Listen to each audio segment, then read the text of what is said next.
সুনির্দিষ্ট কর্মসূচি নিয়ে, সুনির্দিষ্ট সংস্কারের পরিকল্পনা নিয়ে এই দেশে রাষ্ট্র ক্ষমতায় অধিষ্ঠিত ছিলেন এবং বিরোধী দলের থেকেও বিভিন্ন সময় প্রস্তাবনা দিয়েছেন। বন্ধুরা, শহীদ রাষ্ট্রপতি জিয়াউর রহমান ক্ষমতা থাকাকালীন 19 দফার কর্মসূচি জনগণের সম্মুখে উপস্থাপন করে সেই 19 দফার ভিত্তিতে এই দেশের রাষ্ট্র পরিচালিত হয়েছে।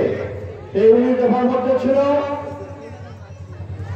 মূল যে বিষয়গুলো ছিল রাষ্ট্র কাঠামোর মধ্যে, এই দেশকে কি স্বনির্ভর রাষ্ট্র করা হবে, এই দেশে গ্রাম সরকার থাকবে, এই দেশে কৃষক ভাইদের ফসল মজুত রাখার জন্য প্রতিটি ইউনিয়নে একটি করে কৃষি ভান্ডারে মজুত করার জন্য একটি ভান্ডার থাকবে, এই দেশে খাল খনন করা হবে। কৃষকের সুবিধার্থে বিএনপি অনেক সময় বিভিন্ন কর্মসূচি পালন করে থাকেন।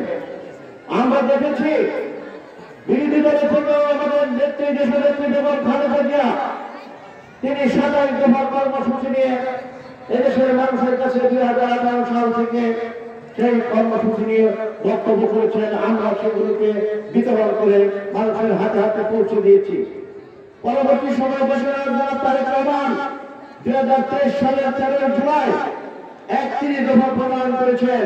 সেই 31 দফার মধ্যে 23 থেকে 27 দফা পর্যন্ত হচ্ছে শুধুমাত্র প্রান্তিক মানুষের জন্য, শুধুমাত্র কৃষক, শ্রমিক, মেহনতি মানুষের জন্য, তাদের সুবিধার জন্য।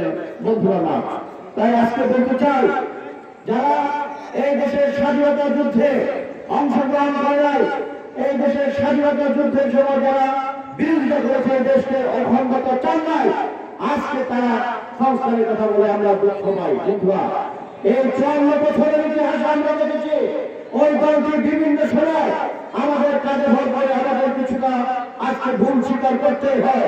আমরা আশ্রয় প্রশ্রয় দিয়ে যাদেরকে বড় করেছি, তারা আজকে আমাদের সাথে বিরোধ করে আজকে বাংলাদেশের মানচিত্রকে পাল্টে দেওয়ার ষড়যন্ত্র করছে।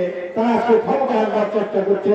তারা ক্ষমতা আসা মানে বাংলাদেশ থাকবে কি থাকবে না সেই চিন্তা আমাদের করতে হবে। বন্ধুরা, তাই আমরা বলতে চাই, আগামী দিনে বাংলাদেশ জাতীয়তাবাদী দল ধানের শীষ আপনারা যদি জয় করেন, তাহলে শহীদ রাষ্ট্রপতি জিয়াউর রহমানের দল বাংলাদেশ জাতীয়তাবাদী দল এই দেশের ক্ষমতার ভার পাবেন।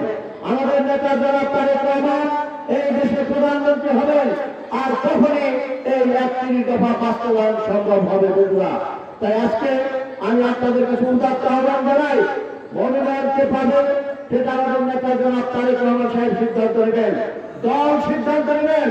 দলের সিদ্ধান্ত, নেতার সিদ্ধান্ত আমাদেরকে মেনে নিতে হবে, এটাই স্বাভাবিক নিয়ম। আমরা আশা করি পছন্দ থাকতে পারে আপনাদের প্রিয় নেতা যদি নমিনেশন পায়, আমি অত্যন্ত খুশি হব।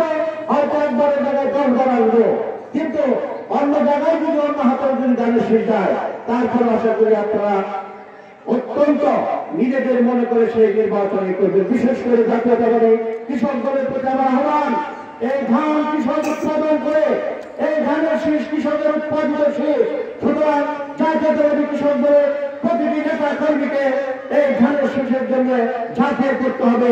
ব্যক্তি দেখা যাবে না, মার্কা ধানের শীষ, এটাই মনে করে আমাদেরকে মাথায় রাখতে হবে। বন্ধুরা, সব শেষে বলতে চাই, সম্ভবত আপনারা একটি মিছিল করবেন, আমি বক্তব্য দীর্ঘায়িত করবো না। সব শেষে বলতে চাই, ঐক্যের বিকল্প নাই। আপনারা ঐক্যবদ্ধভাবে যে এগিয়ে যাচ্ছেন, আপনাদের ঐক্য এবং শক্তির যে জানান দিচ্ছেন, এটাকে রাজনৈতিক প্রক্রিয়ায় আমি অবশ্যই সাধুবাদ জানাই, ধন্যবাদ জানাই, এবং আপনাদের ঐক্য আরো দৃঢ় হোক এই প্রত্যয় ব্যক্ত করে শেষ করছি। আল্লাহ হাফেজ।